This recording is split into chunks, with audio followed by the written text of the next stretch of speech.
안녕하세요. 어린 나이에 혹독한 세상을 깨닫고 홀로서기에 성공한 30대 싱글맘입니다. 살다 보면 사람이 실수 하나쯤 하잖아요. 저의 실수는 남편과의 만남, 그리고 결혼이었던 것 같아요. 남편을 처음 만났을 때 제 나이는 고작 23살이었습니다. 대학을 재수해서 들어갔는데 거기서 남편을 만났고 금세 결혼 이야기가 오갔죠. 제 뱃속에 소중한 아이가 자라고 있었거든요. 그렇다고 그 책임에서 벗어나려고 하진 않았어요. 최대한 책임을 지고 싶었죠. 남편은 그 당시에 자기는 잘 모르겠다는 말만 되풀이했어요. 솔직히 직장이 있는 것도 아니었고 돈을 많이 모아둔 것도 아니어서 그런 남편이 이해되기는 했어요. 제가 임신을 했으니 아이와 저를 먹여 살려야 하잖아요. 아니면 제 몸 상태가 돌아와 다시 일할 때까지만이라도 돈을 벌어다 줘야 했죠. 그런데 남편은 능력이 별로 없었거든요. 대학 졸업은 했지만 취업이 안 되고 있었으니까요. 그때 엄마가 이렇게 말해줬어요. 네가 책임지겠다고 했으니 엄마가 어떻게든 도와줄게. 이른 나이에 임신하게 된 걸 반기는 건 절대 아니다. 하지만 이미 생겨버린 아이에게 죄를 물을 수도 없는 노릇이지. 할 수 있다면 너희가 책임을 지는 것이 맞고 대신 둘 다 그럴 마음이 있어야 허락해 줄 거야. 만약 결혼하겠다고 하면 작지만 집도 한 채 선뜻 내어줄 거고. 사위될 총각이 아직 직장도 없다니 네 아빠에게 이야기해서 취직도 시켜줄게. 너무나 고마웠어요. 현실적이고도 저와 남편을 배려해주는 말에 엄마에게 고마움을 표했죠. 엄마는 너 미혼모로 만들고 싶지 않아. 차라리 좀 일찍 결혼하는 게 나을 거다. 그리고 엄마가 알아보니 네 시어머니 될 분이 참으로 사람이 좋다고 하더구나. 그래서 마음이 좀 놓이기도 하고 그래. 이미 엄마는 이것저것 다 알아본 뒤였어요. 하긴 딸을 급하게 결혼시켜야 하는데 그런 것도 알아보지 않을 분이 아니셨죠. 그러자 옆에서 엄마 이야기를 듣고 있던 남편이 두 눈을 반짝이며 답했어요. 장모님, 감사합니다. 저도 사실 능력만 되면 아이와 이 사람 책임지려고 생각하고 있었어요. 여태 취업이 안 돼서 걱정하고 있던 것뿐이라 집이랑 직장이 해결된다니 정말 다행이에요. 장모님 덕분에 저희 잘 살 수 있을 것 같아요. 그때는 남편이 신나하는 이유가 이제 곧 태어날 아이 때문일 거라고 착각했죠. 저 인간은 그저 일생일대의 위기에서 기회를 잡았을 뿐인데 말이에요. 복학생인 남편은 저보다 나이가 많았는데 취업이 잘 되지 않고 있었거든요. 인턴조차 하기 쉽지 않아서 고민이 많았어요. 그런데 이번 기회로 친정아버지가 운영하는 회사에 들어가게 됐으니 기분이 꽤 좋은 모양이었어요. 그렇게 친정에서는 생각보다 좋은 분위기 속에서 이야기가 끝이 났어요. 그 다음에는 곧 시댁이 될 남편의 집으로 갔는데 깜짝 놀라고 말았어요. 안으로 들어가자마자 저를 향한 날선 시선과 마주해야 했거든요. 시모는 이 동네에서 알아주는 호인이었어요. 사람 좋기로 소문나 있고 사교성 좋고 싹싹하다는 평이 많은 인물이었죠. 그래서 엄마도 처음에 이 결혼에 대해 나쁘게 생각하지 않았던 거였고요. 왜 가족을 보면 그 사람이 보인다고 하잖아요. 아무래도 시모의 평이 좋으니 남편에 대해서도 믿음을 가졌던 것 같아요. 근데 그게 다 이중적인 모습이라는 걸 첫 만남에서 깨달았어요. 여태껏 연기를 아주 잘했더군요. 그래, 네가 우리 아들 신세 망친 여자애냐? 이미 남편이 제가 임신했다는 이야기를 밝혔고 저희 집에서는 둘을 결혼을 시켰으면 한다고 전화로 말을 전한 상태였죠. 그랬는데 첫 만남에 제일 처음 들은 말이 그거였어요. 너 우리 집 재산 노리고 의도적으로 내 아들한테 접근했지? 어린 나이에 책임도 못 질 일은 왜 저질렀어? 어린 년이 벌써부터 야가 빠져가지고 남자 앞길이나 맞고 말이야. 임신은 저 혼자 하나요? 당연히 오빠도 피임 안 했으니까 임신했죠. 그리고 제가 왜 오빠 앞길을 막아요? 엄마가 오빠 일자리까지 알아봐 주셨는데.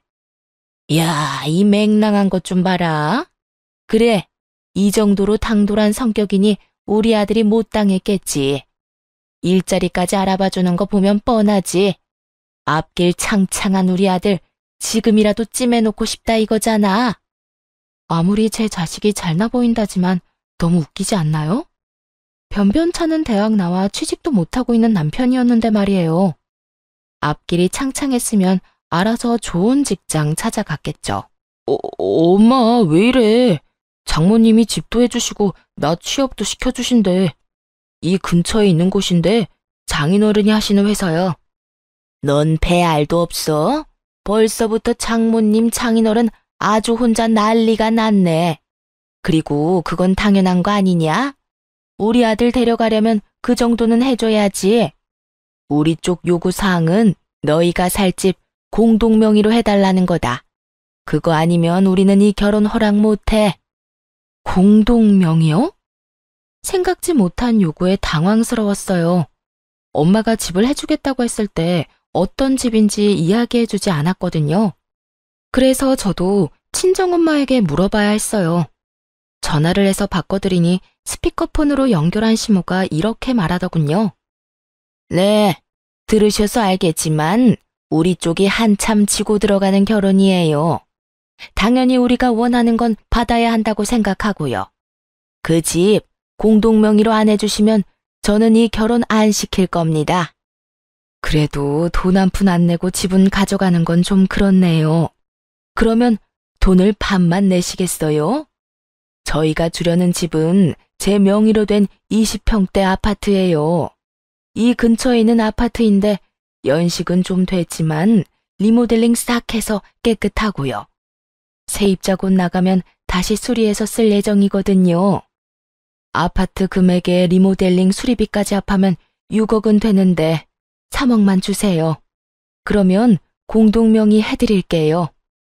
3억이요? 우리는 지금 애 결혼시킬 생각도 없거든요. 아니, 문제를 일으켰으면 일으킨 사람이 해결을 해야지. 왜 우리가 돈까지 주고 그 집에 들어가야 해요?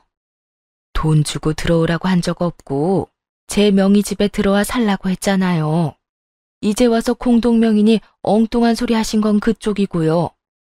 돈이 없으면 사위를 우리 집에 보내서 처가살이 시키세요. 한 3년쯤 지나면 공동명의로 해줄 테니까. 그러자 이번에는 남편 얼굴이 새하얗게 질렸어요. 생각만 해도 목이 졸리는 기분이었을 거예요. 20대 후반에 갑자기 애아빠가 되어 안 그래도 부담스러울 텐데 처가살이라니. 남편이 급히 엄마에게 말했어요. 장모님, 아닙니다. 저희 어머니가 욕심이 과하셨어요. 너무 신경 쓰지 마세요. 그러고는 전화를 탁 끊어버렸어요. 그러자 시모가 눈에 쌍심지를 켜고 남편에게 한 소리 하더군요. 너 미쳤어? 그게 얼마짜리 집인데 이렇게 날려? 잠깐 들어가 사는 건데 집 생기는 거면 네가 득보는 거야. 당장 처가살이 하면서 집 받아와. 엄마, 미쳤어요? 돈에 눈이 멀어서 자식을 어디다 보내려고 하는 건데. 얘네 집에 오빠만 둘이야. 게다가 장인어른 회사에서 일하는데 집에서도 마주치라고. 나는 그렇게 못해. 엄마가 갈 거 아니면 나 보낼 생각 하지 마. 나는 그냥 직장 생긴 것만으로도 좋으니까. 너 이런 식으로 물렁하게 굴면 남들한테 다 뺏기고 살아. 네 몫은 네가 챙겨야지. 언제까지 엄마가 네 뒤치다꺼리하게 만들래? 시모에게 혼이 나도 남편 놈은 그저 룰루랄라 모르는 척했어요. 시모에게 매번 잔소리만 듣다가 새로운 집도 얻었지, 직장까지 얻었지. 본인은 무척이나 즐거웠겠죠. 그러나 저에게는 그리 좋은 일이 아니었어요. 공동명의를 얻어내지 못하자 시모가 남편 대신 저를 들들 볶기 시작했거든요. 너 이번 주에 우리 집에 와라. 임신했다고 집에서 놀고 먹는 거 나는 못 본다. 우리 집안 며느리가 되려면 당연히 제사 지내고 시댁 행사에 참여해야지. 아무리 환영받지 못하는 처지라도 할 도리는 다 해야 하지 않겠니? 시모는 정말 그 뒤로 한 달에 몇 번씩이나 저를 시댁으로 불러냈어요. 결혼식이나 돌잔치, 그런 행사에 부르는 거라면 차라리 이해를 하겠어요. 하지만 그저 일을 시키려고 부를 때가 많았죠. 시댁에 가면 매번 힘들게 일을 해야 했어요. 쓸고 닦고 청소하고 냉장고도 치우고 분리수거도 하고. 일이 너무 힘들어서 좀 쉬기라도 할라치면 시모의 불호령이 떨어졌어요. 젊은 게 체력이 왜 이렇게 없어? 이래가지고 우리 아들 내조는 하겠어? 뱃속에 있는 애가 누구 애인지는 몰라도 나는 정 붙일 일 없을 거다. 너도 내가 원한 며느리가 아닌데 애한테까지 왜 정을 붙여야 해? 그러니까 애 핑계 대면서 쉴 생각 하지 마. 이런 끝도 없는 괴롭힘과 폭언에 저도 점점 지쳐가고 있었어요. 오빠, 어머님 좀 어떻게 해봐. 일부러 시키려고 청소도 안 하시고 나를 기다려. 나 이제 배도 불러오는데 언제까지 이렇게 힘들게 일해야 해? 어머님 진짜 손주 가진 며느리한테 너무하신 것 같아. 네가 별나다는 생각은 안 해? 우리 엄마가 왜 너를 괴롭혀? 할 일이 없는 것도 아니고. 그런 일로 나 힘들게 하지 마. 안 그래도 일 배우느라 힘들다고. 제 마음은커녕 진실조차 바라보지 않으려는 남편에게 너무나 실망했어요. 남편이 이러면 저도 거부할 방법이 없었죠. 그래서 친정아버지를 이용하기로 했어요. 우선 집에 할 일이 있냐고 물어보았습니다. 다행히 주택에 사셔서 정원이며 구들방 장작이며 손이 많이 필요하다 하시더라고요. 그래서 아버지에게 부탁해서 남편을 좀 불러다 쓰라고 했어요. 첫 주에는 간단하게 정원에 있는 잔디밭을 깎으라고 시키셨죠. 정원이 좁지 않았던 터라 남편 놈은 그날 종일 잔디를 깎고 밥도 못 얻어먹은 채 터덜터덜 집으로 돌아왔어요. 다음번에는 울타리 페인트질을 시키셨어요. 그리고 그 다음은 겨울용 장작을 정리하는 일을, 그 다음에는 꽃나무 자리를 바꿔 심는 일을 시키셨죠. 집안일보다 더 고된 전원주택 가꾸기에 남편 놈은 한 달 만에 화를 내더군요. 장인어른한테 한마디 좀 해줘. 일할 때도 뵙는데 일 마치고 저녁이랑 주말에도 장인어른을 봐야 해.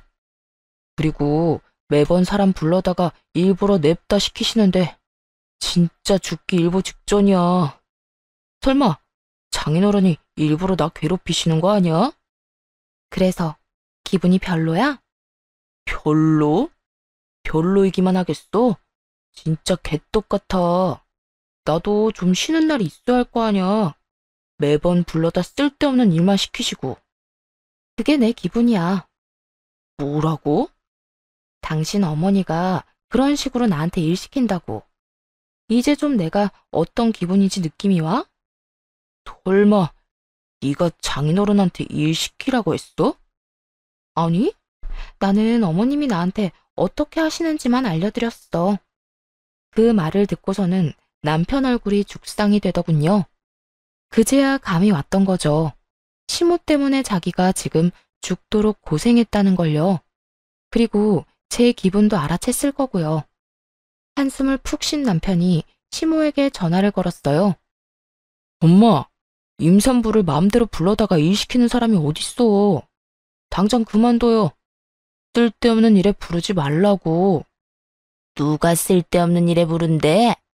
예전에는 막 달 때까지 시어머니가 시키는 대로 일 다 하고 그랬어. 그리고 부부간의 일에 왜 네가 참견이니? 참견할 만 하니까 참견하지. 그리고 지금이 어느 시대인데.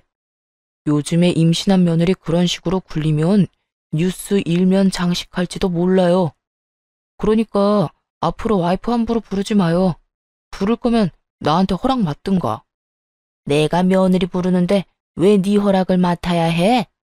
네 와이프 가기 싫대? 그럼 집어치우라 그래. 이혼하면 되지. 우리가 뭐가 아까워서 붙잡고 있어? 엄마 미쳤어? 나 장인어른 회사에서 일한다고. 앞으로 어디까지 올라갈지 모르는데 포기하고 나오라고. 아들 앞길 막으려고 작정했어요? 어쨌든 경고했어요. 와이프 부르지 마요. 결국 시모는 남편과 다투고 더는 부르지 않겠다고 했어요. 그제야 저도 친정아버지에게 전화해서 더 이상 남편 부르지 않아도 된다고 했죠. 아버지는 자세한 일은 모르셨지만 다 해결됐다고 하니 좋아하셨어요. 그렇게 시댁에 갈 이유가 사라져서 속이 시원하더군요. 행복한 시간이 계속될 줄 알았는데 아쉽게도 그 기간은 굉장히 짧았습니다. 아이를 낳은 이후로 시모의 간섭이 더 심해졌거든요. 사실 시모가 아이 관련해서는 간섭하지 않을 줄 알았어요. 임신했을 때 저한테 그랬거든요. 뱃속에 있는 애가 누구애든 자기는 애정 안 줄 거라고. 원했던 아이도 아닌데 왜 정을 주냐고요. 그런 식으로 나쁘게 말을 했었으니 애를 보러 오지도 않을 거라 생각했어요. 솔직히 그게 더 낫다고 생각했어요. 그냥 저와 아이에게 관심 끊고 살기를 바랬죠. 그런데 조리원에서 나온 이후 시모가 자꾸만 불쑥 집에 찾아오는 거예요. 하루는 애를 재워놓고 얼른 씻고 나오려는데 갑자기 현관문 도어록 비밀번호 누르는 소리가 들리더군요. 남편이 퇴근할 시간이 아니라 너무 놀라 튀어나왔는데 문 앞에 시모가 있었어요. 어머님? 여기는 어쩐 일로 오셨어요? 갑자기 연락도 없이. 왜? 연락도 없이 오면 안 되는 곳이냐? 여기 내 아들 집이기도 한데 뭘? 너희 어떻게 사는지 보러 왔다.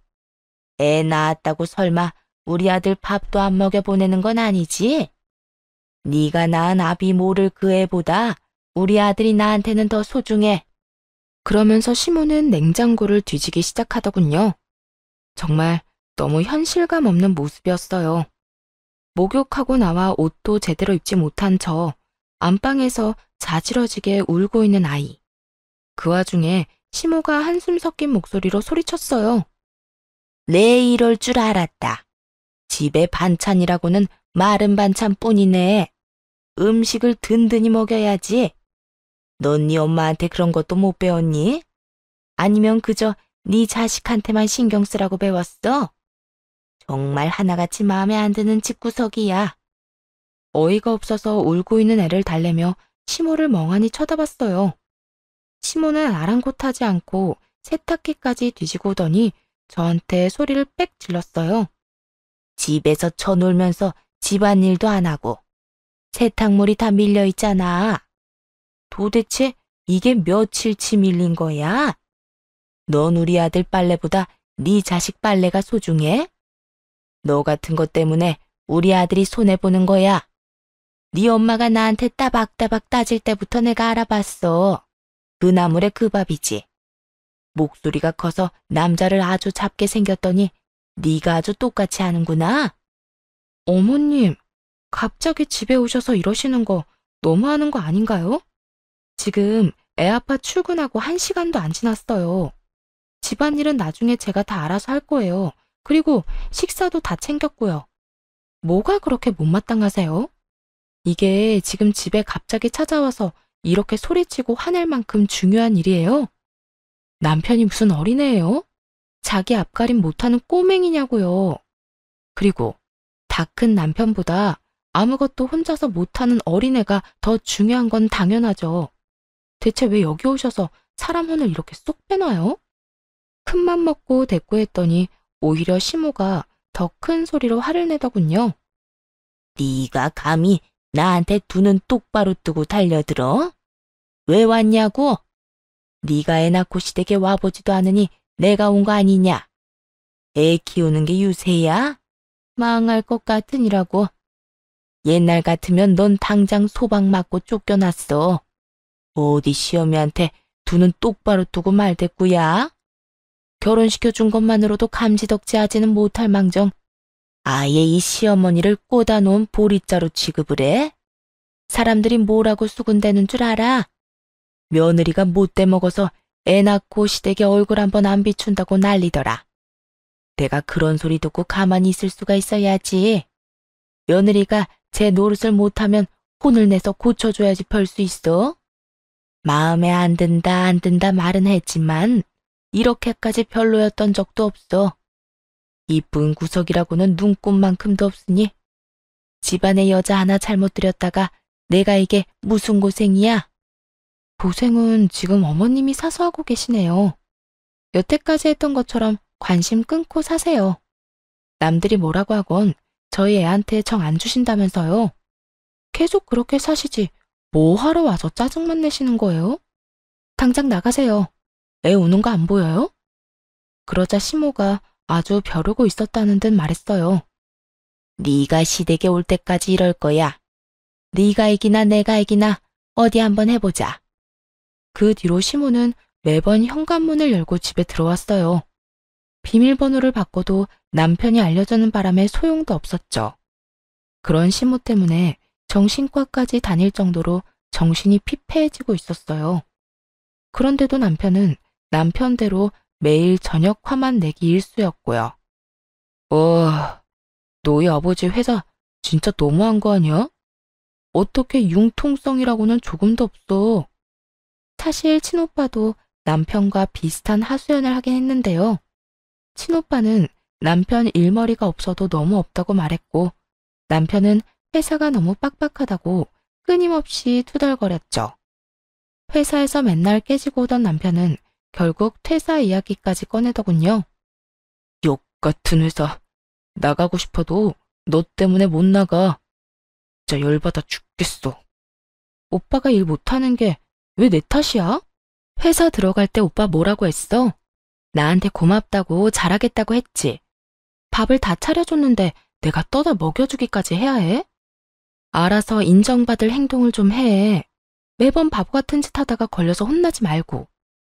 오빠가 뭐가 모자란 건지, 왜 혼나는지 좀 생각을 해. 여러 사람의 이야기를 들어보면 결국 남편의 잘못이었어요.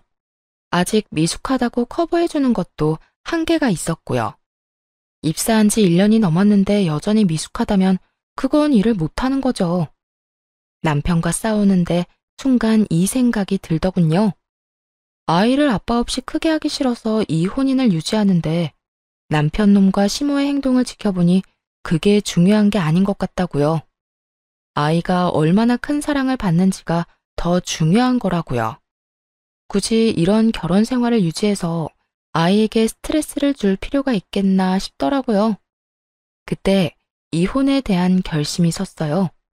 그리고 친정엄마에게 솔직하게 이야기를 했죠. 이혼을 해야 할 것 같다고, 이런 식이면 진짜 답이 안 나온다고. 그러면서 시모가 매번 연락도 없이 불쑥 우리 집에 찾아온다는 이야기도 했어요. 그랬더니 친정엄마가 남편이 출근한 후 우리 집에 와 계시겠다고 하셨고요. 정확히 3일 후 역시나 시모가 또 연락도 없이 찾아왔더군요. 저는 안방에서 수유 중이었고 친정엄마는 부엌에서 음식을 만들고 계셨어요. 엄마가 베란다로 식자재 찾으러 나간 사이 시모가 들어오더니 또 막말을 해댔어요. 넌 시어머니가 왔는데 나와보지도 않아? 발목 부러졌어? 남의 귀한 아들 발목 붙들어서 결혼한 주제 뭐가 잘라서 몰뚱이 쳐다보기만 해. 그리고 너 지금 나랑 뭐 하자는 거야? 내가 그렇게 이야기를 하고 갔으면 우리 집에 애 데리고 찾아와야 하는 거 아니냐? 목에 힘 뻣뻣하게 주고 서 있으면 겁이라도 먹을 것 같아? 내 아들 앞길이나 막은 꽃뱀 같은 년. 어떻게 애를 낳아도 꼭 자기랑 똑같은 걸 낳나 몰라. 정을 줄여야 줄 수도 없게 말이야. 시모가 그렇게 말하고 돌아서는데 그 뒤로 다가온 친정엄마가 시모에게 물을 확 끼얹어 버리더군요. 아이, 이게 뭐야? 아니, 사부인이 왜 여기에? 나가. 당장 나가, 이 미친 여팻네야. 감히 내 딸한테 그딴 소리를 짓거려? 설마 우리 딸 임신 중에도 그런 정신 나간 소리 해댄 건 아니지? 그랬으면 나 당신 절대로 용서 못해. 나가. 당장 나가. 내가 여기서 왜 나가요? 여기 우리 아들 집이기도 하거든요. 여기가 왜 남편 집이에요? 엄밀히 말하면 여긴 우리 엄마 집이거든요. 엄마가 원하지 않는 사람은 누구든 내쫓을 수 있어요, 합법적으로. 그리고 밥버러지처럼 일도 못하고 와이프한테 화풀이만 하는 당신 아들 반품할 테니까 같이 데리고 나가요. 뭐? 밥버러지? 인연이 미쳤나? 감히 누구 아들한테? 미친 건 그쪽이겠지. 감히 내 집에서 내 딸한테 그딴 소리를 해? 당장 나가. 내 딸이랑 손주한테 2번 다시 연락하지 말고 인연 끊어. 누가 손해인지 나중에 다 알게 되겠지. 어차피 이혼할 거 결혼은 왜 했대? 귀한 내 새끼 이름에 흠집만 냈잖아. 화가 머리끝까지 난 친정엄마는 문을 쾅 닫아버리고 친정아버지에게 전화했어요. 남편을 지금 당장 집으로 보내라고 말이죠. 엄마의 목소리가 심상치 않음을 느낀 아버지가 남편을 바로 집으로 보내줬어요. 남편 놈은 집에 있는 친정엄마를 보고 깜짝 놀라더군요. 당신 어머니 오늘도 한바탕 하고 가셨어. 나 더 이상은 이렇게 못 살아. 나 때문에 퇴사 못한다고 했지? 이혼해줄게. 그러니까 너도 맘 놓고 퇴사해. 대신 이대로 헤어지면 내 아들에 대한 권한은 모두 나한테 넘기는 거야. 그거 하나 약속하면 바로 이혼해줄게. 그게 정말이지? 나중에 딴소리 하지 마. 남편 놈은 이때다 싶어 이혼을 흔쾌히 반기더군요. 젊을 때 결혼했으니 친구들 놀러 갈 때 끼지도 못하고 회사에서도 계속 일 못해서 혼만 나는 상황이었으니 마음이 편했나 보죠. 저도 잘 됐다 싶었어요. 애한테 미련 없는 놈 붙들고 사느니 이렇게 각자 인생 사는 게 나을 테니까요. 그렇게 깔끔하게 이혼할 줄 알았는데 이혼 과정이 생각보다 짜증났어요. 시모가 이혼 소송 중에 위자료를 내놓으라고 하더군요. 결혼 기간 동안 시모에게 얼마나 지독하게 괴롭힘 당했는데 제가 왜 위자료를 줘야 하나요? 게다가 남편 놈은 한술 더 떠서 재산 분할까지 해야 한다고 하더라고요. 웃기지도 않아서 시모가 집에 찾아와서 절 욕하고 무시하는 홈캠 영상 제출했죠. 또 저에게 보낸 문자 메시지들까지도요. 괴롭힘을 당한 건 저인데 위자료를 받아도 제가 받아야 하잖아요. 그랬더니 시모가 연락을 해오더군요. 너 지금 나 협박하는 거니? 증거자료 제출한 거 보니까 아주 나 보내려고 벼르고 있었나 보네. 위자료 요구하는 게 너무 어이없어서요.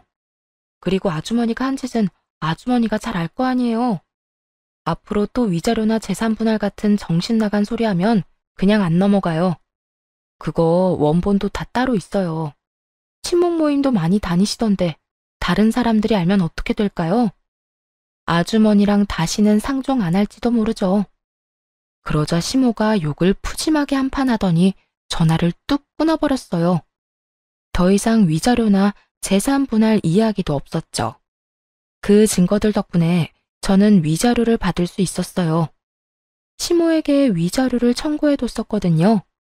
그렇게 무사히 이혼을 하게 됐어요. 시댁에서는 저의 아들에 대한 권리도 다 포기했죠. 시모가 변호사한테 했다는 말이 참 웃긴데 그 아이가 자기 손주인지 의심된대요. 친정엄마는 친자검사라도 하자며 소리쳤지만 저는 그러지 말자고 했어요. 그래봐야 나중에 저들이 애 데리고 갈 빌미만 준다고요. 차라리 남의 애라고 믿도록 놔두는 게 나을 것 같았어요. 어차피 저만 결백하면 될 일이니까요. 그리고 이혼할 사이인데 저딴 놈 자식이라는 걸 굳이 확인해 봐야 아들에게 좋은 게 있을 것 같지도 않았고요. 그런데 이혼 후에 동네 커뮤니티에 묘한 소문이 돌았어요. 저와 제 친정엄마에 대한 욕이었죠. 너 요즘 괜찮아? 네 딸이랑 헤어진 남자 엄마 있잖아. 왜 그 친목 모임에서 유명한 그 여자. 그 여자가 너랑 네 딸 욕하고 다녀. 뭐? 욕을 해야 할 사람이 누군데? 그 망할 인간이 대체 뭐라고 욕을 했는데? 내 입으로 말하긴 좀 망측한데. 네 딸이 꽃뱀에 재활용도 안 되는 쓰레기라고 하더라.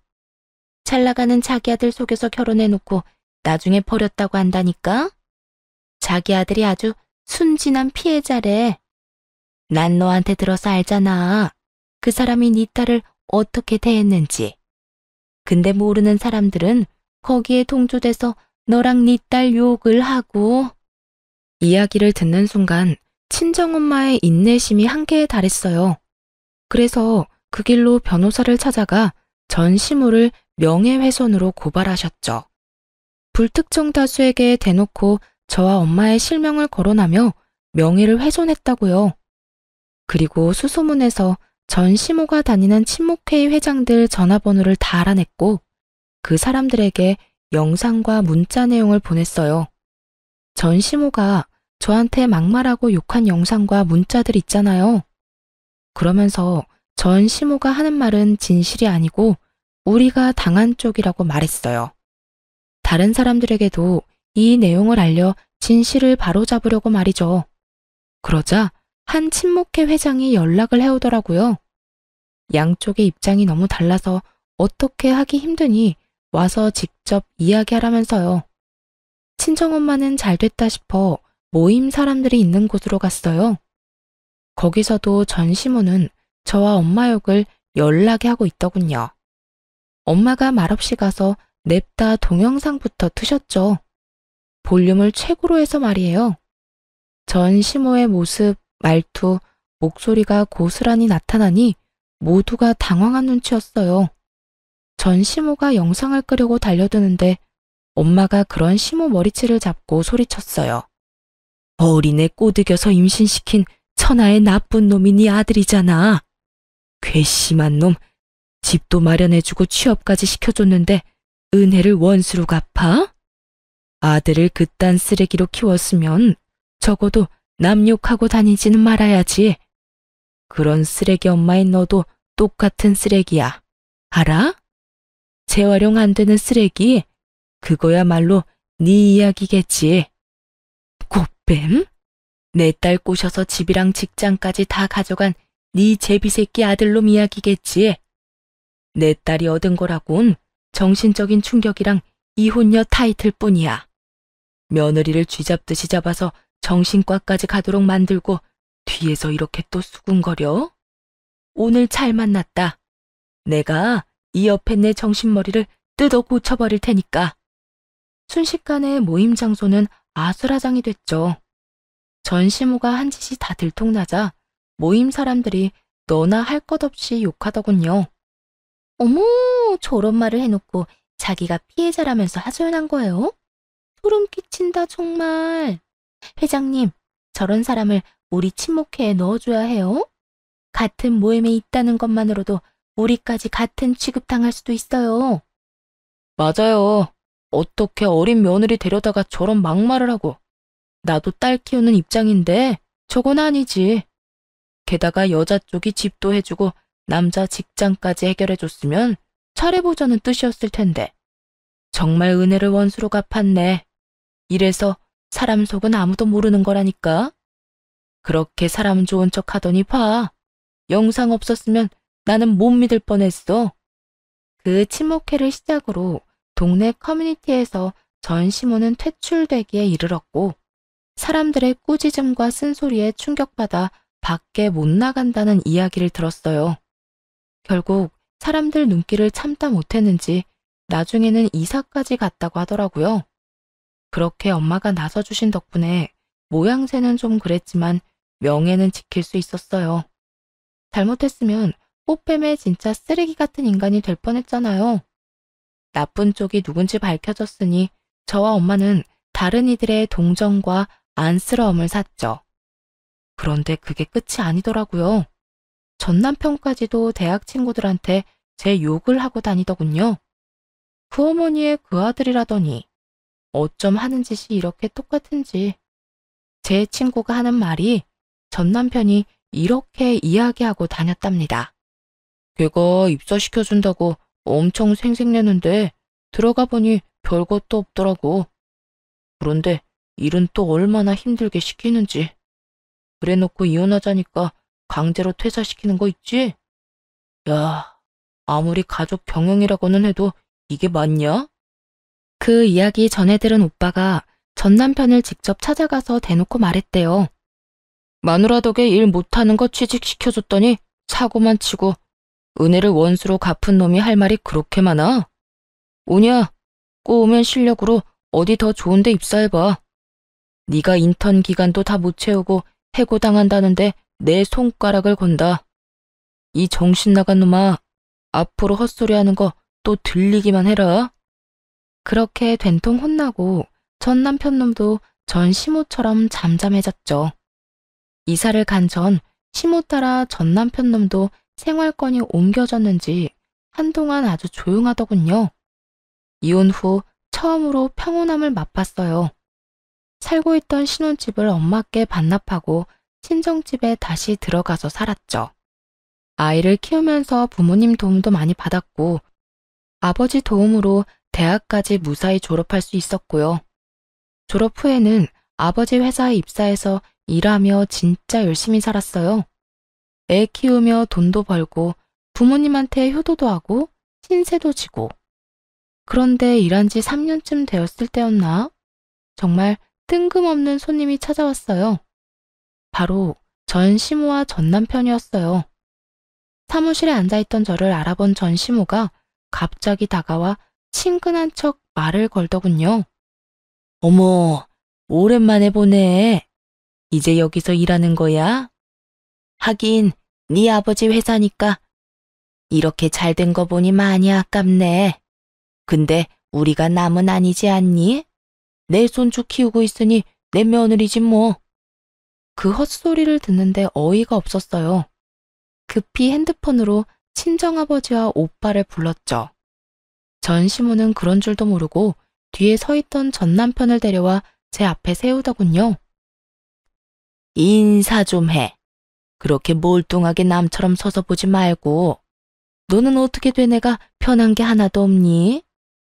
남처럼 있는 게 아니라 진짜 남이죠. 이혼하고 서류에 도장 찍어서 완전 남이 됐는데 왜 갑자기 이러나 싶었어요.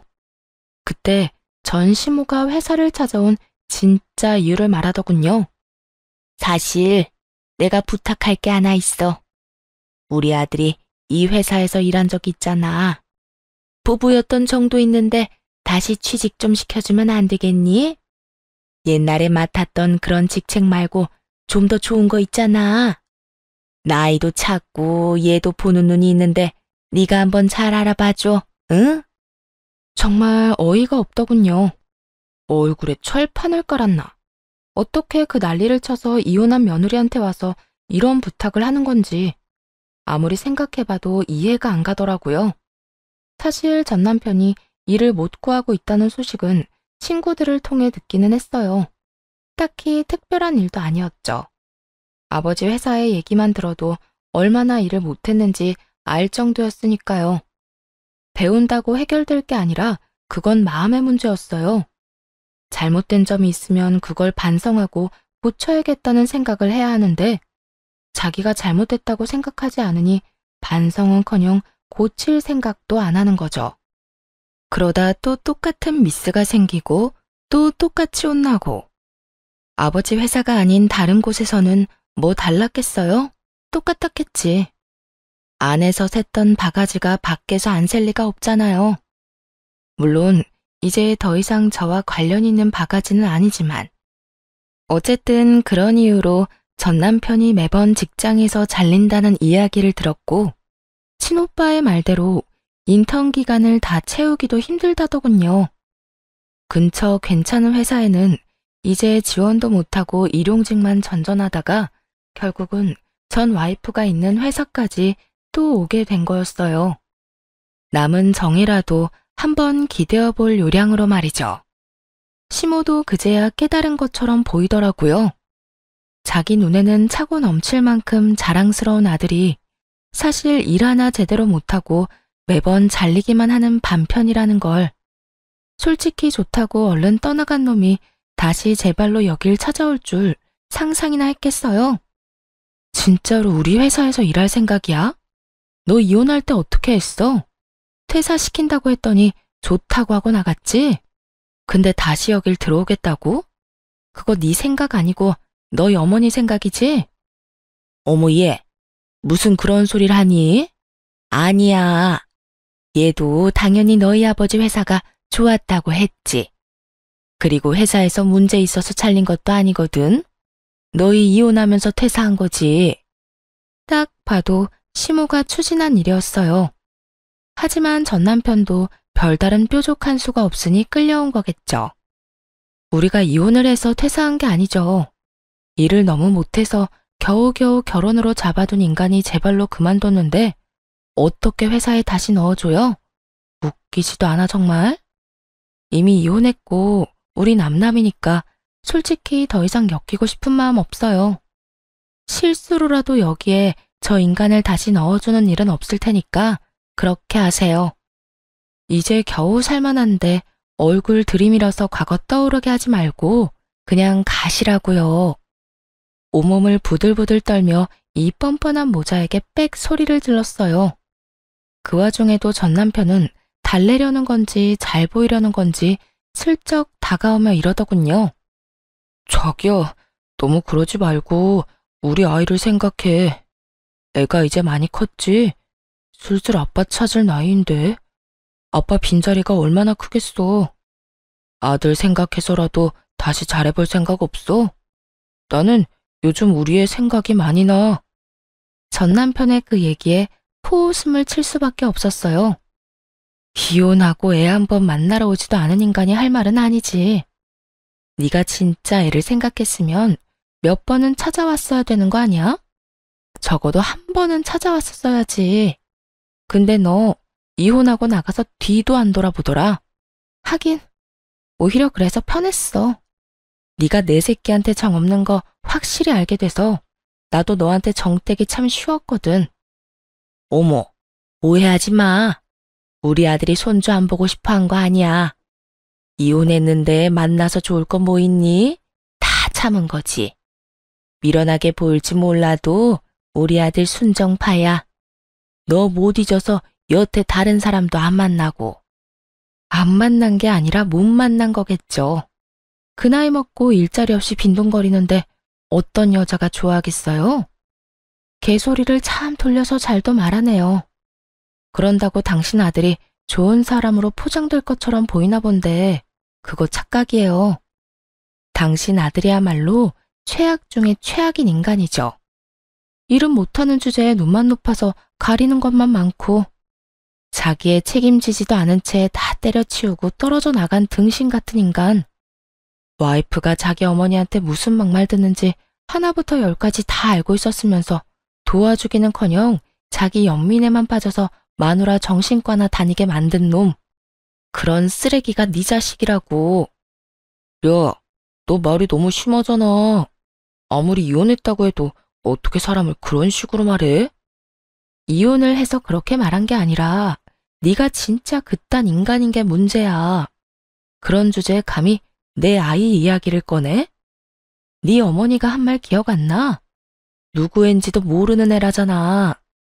걔 네 아니라고 생각하고 키웠어. 더 솔직하게 말해볼까? 그냥 네 애가 아니었으면 좋겠다고. 너 같은 아빠를 둔 내 아들이 너무 불쌍해서 겨우 아빠 없이도 괜찮게 만들었는데 이렇게 다시 찾아와서 아이를 건드려? 그냥 이대로 아빠 없이 자라는 게 훨씬 나아. 정규직 가지고 싶어서 나한테 이러는 것까진 봐줄게. 하지만 경고하는데 너 내 아들한테 헛바람 불어넣기만 해봐. 이 지역에 발도 못 붙이게 해줄 거니까. 그렇게 두 사람과 다투는 도중에 친정아버지와 오빠가 헐레벌떡 도착했어요. 그리고 제가 한 이야기를 듣더니 무시무시한 표정으로 두 사람에게 말했죠. 저게 다 맞는 이야기지? 이 옆엔 내가 어디라고 여기 와서 또 행패야? 행패는 누가 행패를 부렸다고 그래요? 그냥 며느리랑 이야기 좀 하고 싶어서 온 건데. 며느리? 이 할망구가 정신이 나갔나? 누가 당신 며느리야? 이 아이는 이제 누구 며느리도 아니고 그냥 내 딸이야. 욕을 하고 무시하고 사람을 정신적으로 완전 몰아넣더니 이제 와서 뭐? 며느리? 기어이 아버지 표정이 완전 험악해져 버렸죠. 하긴 딸 가진 아버지 마음이 이 상황에 좋을 수가 없잖아요. 아니, 내 손주 키우고 있으면 내 며느리죠. 어떻게 천륜을 끊어요? 언제는 그 손주가 누구 애인지 모른다면서? 본인이 했던 말도 기억 안 나는가 보네. 그 천륜을 끄는 게 당신이야. 당장 내 회사에서 나가요. 아니면 지금 당장 경찰 불러서 끌어낼 테니까. 아니, 대체 언제적에 했던 말을 아직도 가슴에 담아두고 있어요? 다짜고짜 경찰은 또 왜 부른대요? 사람 말은 좀 듣고. 나는 당신들 같은 인간 이하 것들한테 들을 말 하나도 없어. 그러니까 좋은 말로 할 때 직접 두 발로 나가는 게 좋을 거야.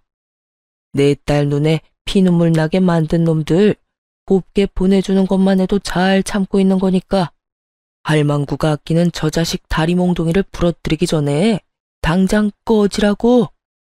결국 성난 아버지의 포효에 두 사람은 도망치듯 떠나갔죠. 그 뒤로 저를 찾아온 적은 단 한 번도 없었어요. 다음에는 아버지의 분노를 정통으로 맞아 정말 다리가 부러질지도 모를 테니까요. 정말 마지막까지 최악인 사람들이었어요. 얼굴에 철판을 저렇게 까는 것도 쉽지 않은데 말이죠. 새삼 저런 인간들이랑 연을 끊어 참 다행이라는 생각이 들더군요. 비록 한순간의 실수로 인해 힘든 시간을 보내야 하기는 했지만 그래도 아예 모든 것이 헛되었다고만 생각하진 않아요. 눈에 넣어도 아프지 않은 아들도 얻었고 가족들 간의 정도 전보다 더 끈끈해졌거든요. 비록 아빠의 자리가 비어있긴 하지만 그만큼 사랑을 몇 배로 더 주며 아들과 둘이서 즐겁게 살아가 보려고 합니다. 글을 쓰다 보니 좀 길어졌네요. 긴 글 읽어주셔서 감사하고 모두 행복한 하루 보내시길 바래요.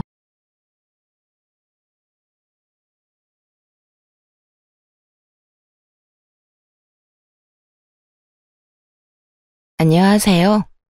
얼마 전에 쓸데없는 짐덩어리를 다른 사람에게 떠넘기고 드디어 홀가분해진 30대의 평범한 돌싱녀입니다.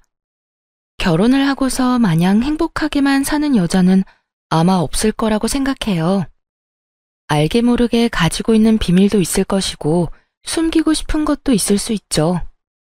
남들에게는 항상 잘 사는 것처럼 보이고 싶지만 사실 다른 사람 도움을 받아서라도 벗어나고 싶은 상황도 있기 마련이잖아요.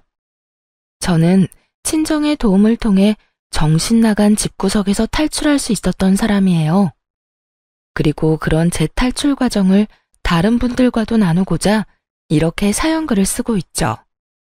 저는 대학을 정말 관심이 하나도 없던 곳으로 갔거든요. 제 특기를 살릴 수 있는 전공도 아니었고요. 그래서 졸업하고서도 갈피를 못 잡고 이것저것 다른 일에 손을 댔죠. 그렇게 이리저리 전전하다 남편과 만났고 3년의 연애 끝에 결혼을 하게 됐죠. 결혼 당시에는 20대 후반 젊은 나이였고요. 남편은 평범한 회사원으로 저와 나이 차는 좀 있어요. 사실 결혼할 때까지 고민이 많았어요. 남편이 분가를 못하는 상황이라고 했었거든요. 결혼을 하면 우리 집에 들어와서 살아야 한다. 그리고 하던 일은 그만둬야 할지도 모른다. 이렇게 말했죠. 다만 몇 년 동안 열심히 돈 모아서 가능하면 분가할 거라고 이야기했기 때문에 솔직히 그것만 믿고 결혼을 한 거였어요. 그런데 세상 일이 다 마음대로 되지는 않더군요. 막상 결혼을 하고 보니 많은 것들이 달라졌어요. 결혼 전에는 다정했던 시모가 할 줄 아는 게 아무것도 없냐며 짜증만 냈고 잘해주던 남편도 점점 소원해지는 걸 느끼게 됐거든요. 결혼한 지 3년이 지났을 무렵 시집살이가 너무 고되어 남편에게 물었죠. 여보, 우리 분가는 언제 하는 거야? 나 너무 힘들어. 돈을 모으고는 있어? 나도 열심히 모으는 중이야. 재촉하지 좀 마. 돈이 그렇게 쉽게 모여? 지금 이 집에 사람이 몇 명인지 알아? 사람 넷에 일하는 사람은 나뿐이야. 그러니 당연히 돈이 안 모일 수밖에 없지. 그럼 내가 일이라도 하면 되지. 그게 가능한 일이라고 생각해? 너 일하면 아픈 우리 아버지는 누가 봐줘? 우리 엄마 병원은 누가 데리고 다니냐고. 어려도 제발 생각 좀 하고 살아라. 어? 매번 이런 식이었죠. 돈이 없다며 분가를 못한다고 하고, 그래서 내가 돈 벌겠다고 하면 집안일은 누가 하냐고 버럭 소리치고. 솔직히 이때쯤에는 남편의 말이 진짜인지 믿기 어려울 정도였어요. 그렇게 쳇바퀴 돌듯 시간이 흘렀는데 안 좋은 소식이 하나 들려왔어요. 친정아버지가 암에 걸려서 병원에 입원하시게 됐다는 이야기였죠. 친정아버지는 위험한 일을 하셨기 때문에 보험도 제대로 들지 못한 상태였어요. 그래서 병원비가 많이 나오면 그걸 부모님 두 분이서만 감당할 수가 없었죠. 결국 언니와 오빠 저 이렇게 셋이 십시일반 돈을 걷어 감당하기로 결정했어요. 솔직히 처음에는 남편이 좀 도와주지 않을까 생각했어요.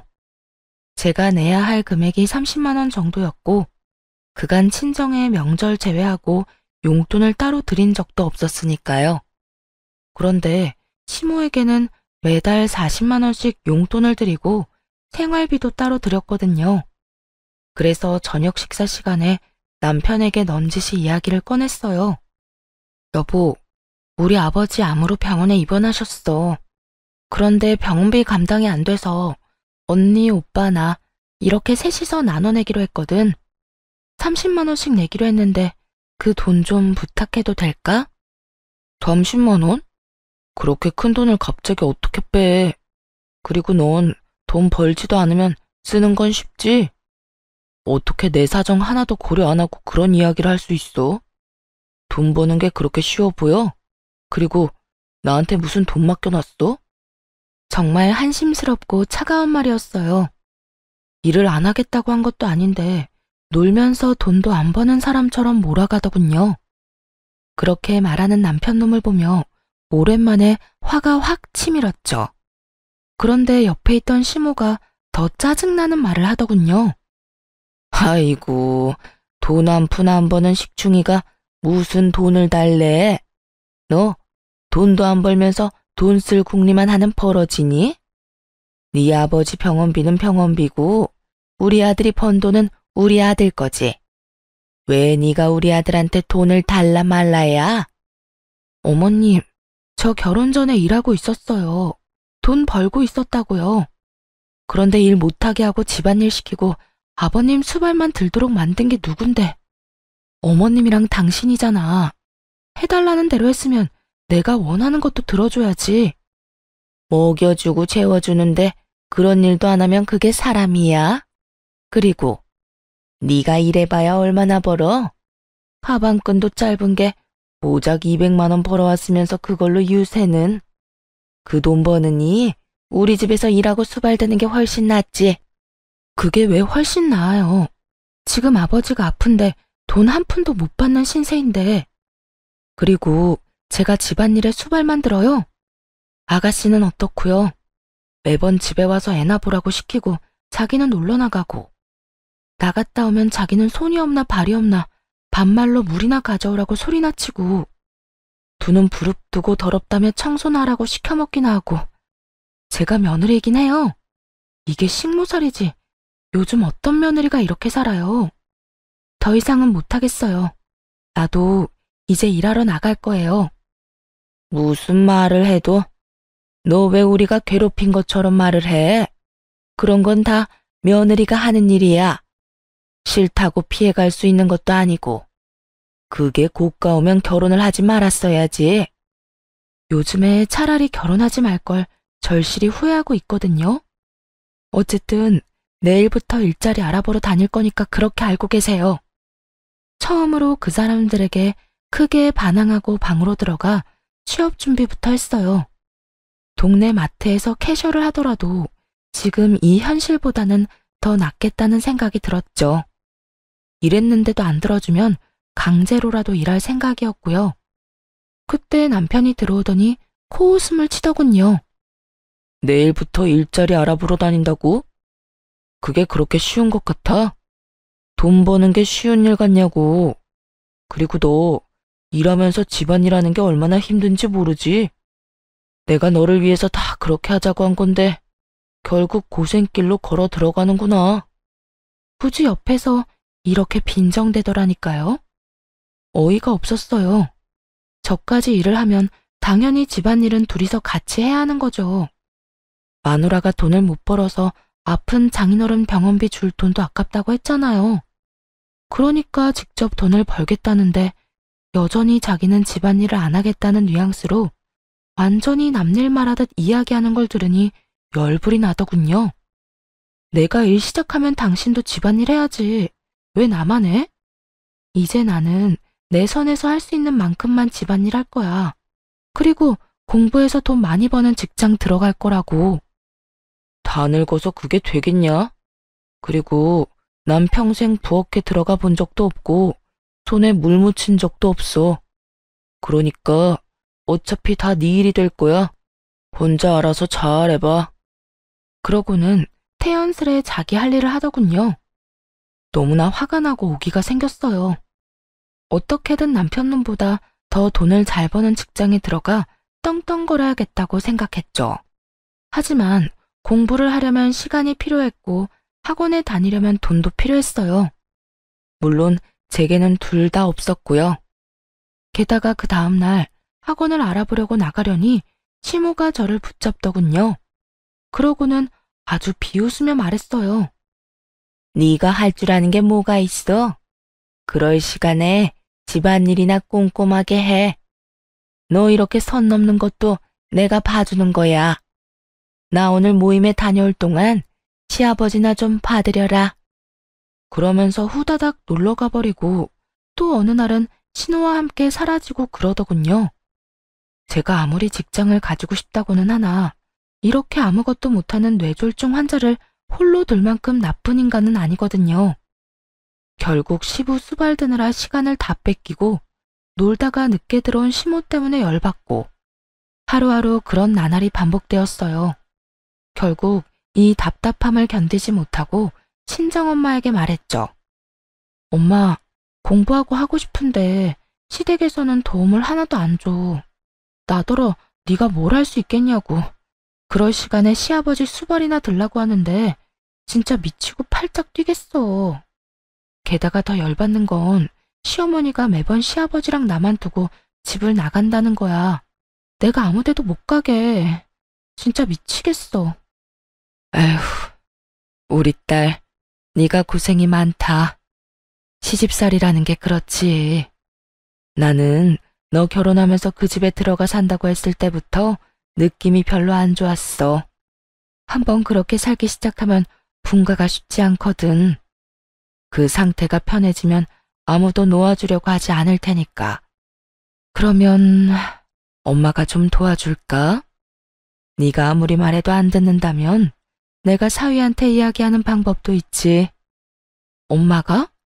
그렇게 해주면 나야 좋지. 그런데 어떻게 할 건데? 그런 대화를 나누고 그날 저녁 식사 시간에 남편에게로 전화가 왔어요. 발신이는 당연히 친정엄마였죠. 저는 아무것도 모르는 척하고 있었어요. 그래, 이서방, 나야. 다른 게 아니라 이번에 자네 장인이 병원에 입원했단 소식은 들었지? 네, 장모님. 들었습니다. 죄송합니다. 저희도 식구가 많은데 버는 돈은 한정적이라.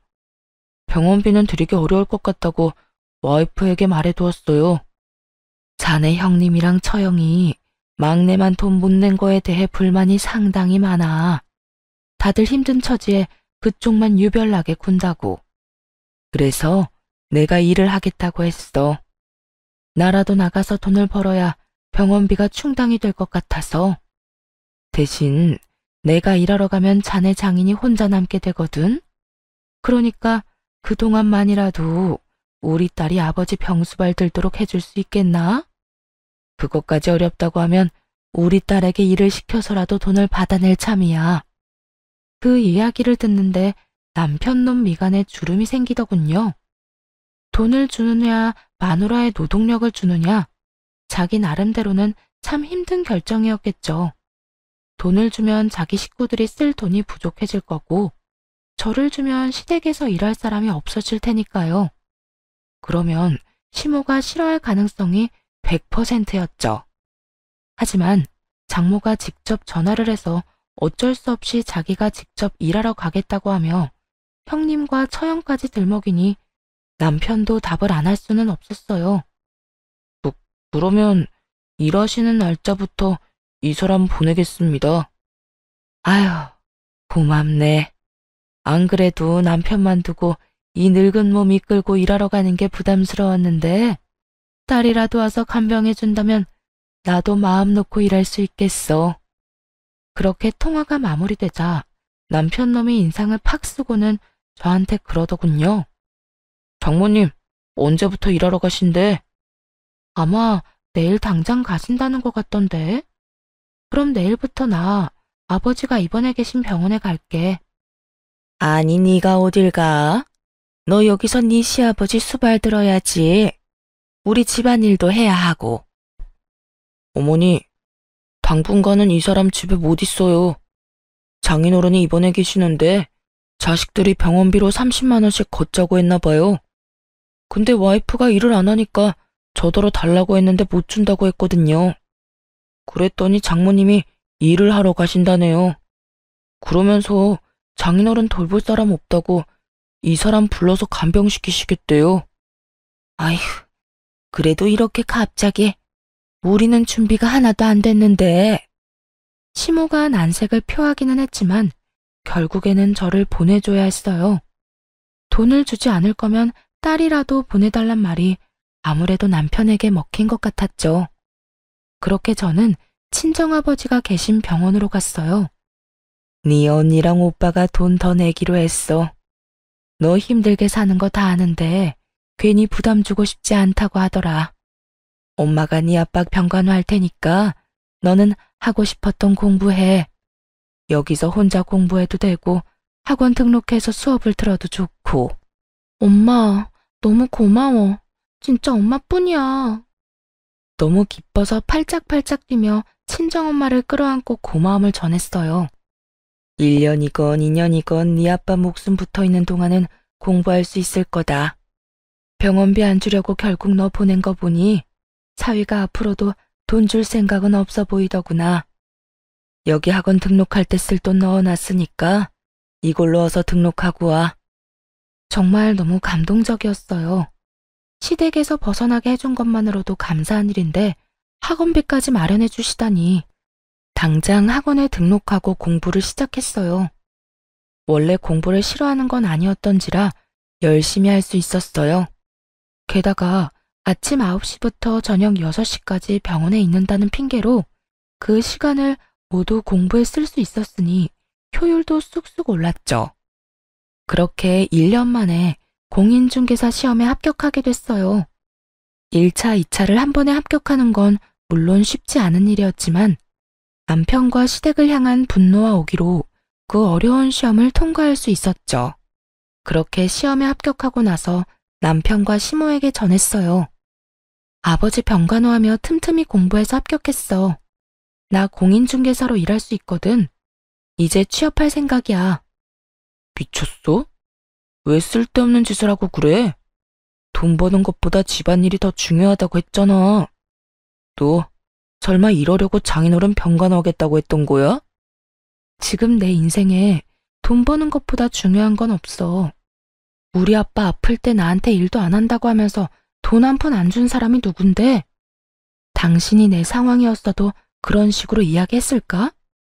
나는 그 이야기 들을 때 정말 더럽고 치사하다고만 생각했거든? 아, 시집 와서 돈도 못 벌면 친정에 도움도 제대로 못 주겠구나. 그 생각하면서 오기로 시험에 합격한 거라고. 나도 이제 내 돈 벌어서 친정에 당당히 도움 줄 거야. 그럼 아픈 우리 아버지는 누가 돌봐? 당신이 보면 되겠네. 무려 4년 넘게 내가 수발들었어. 당신 아버지가 아픈 건 당신이 알아서 할 일이지.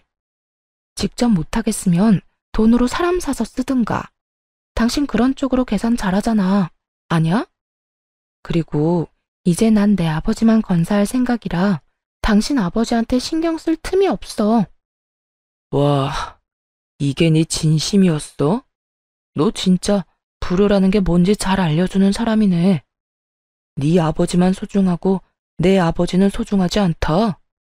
당신 아버지가 소중하지 않았으면 4년이나 넘게 수발들었겠어? 그리고 불효를 저지르는 건 넌데 왜 내가 욕을 얻어먹어야 해? 당신이야말로 불효자 그 자체 아니야? 아픈 아버지를 마누라한테 맡겨놓기만 하면 다라고 생각하고 있는 건 아니지? 그걸 사람들이 뭐라고 하는지 알아? 대리효도라고 그래. 남 시켜먹을 생각만 하지 말고 당신 스스로 효도할 생각도 좀 해. 뭐? 너 지금 말 다 했어? 나한테 감히 그딴 말을 짓거린 거야? 지금까지 속 편하게 먹여주고 재워준 게 얼만데 먹여주고 재워줘? 끼고 있네. 넌 그게 와이프한테 할 말이야? 먹여주고 재워주는 대신 죽어라 일 시킬 거면 그게 식모살이랑 뭐가 달라. 차라리 가정부가 더 낫겠다. 돈이라도 받지. 먹여주고 재워준다는 명목하에 돈 한 푼 안 주고 식모살이 시켜놓고는 이제 와서 뭐? 당신이 대체 뭘 해줬는데 이렇게 당당해? 결혼하면 일하지 말고 집안일이며 수발이나 들라고 한 사람은 바로 너야. 그래놓고 재워주고 먹여준 걸로 생색이란 생색을 다 떨어? 웃기지 마. 눈앞에 보이는 게 하나도 없었어요. 시험 합격이라는 추진력을 얻어 자신감이 가득 찬 상태였거든요. 정말 그 전부터 하고 싶었던 말을 다 했던 것 같아요. 이 상황을 깨부셔야 어떻게든 진전이 있을 거라 생각했거든요. 그런데 밖에서 저와 남편의 실랑이를 다 들었는지 시모가 갑자기 방으로 들어와 난리를 쳤어요. 얘 말하는 것 좀 봐라. 이제 돈 좀 벌 거라고 아예 유세를 떠내. 내가 왜 여태 너한테 일 못하게 한 줄 아니? 이럴까봐 그런 거였어. 어쭙지 않게 번 돈 다 친정에 갖다 바칠까봐.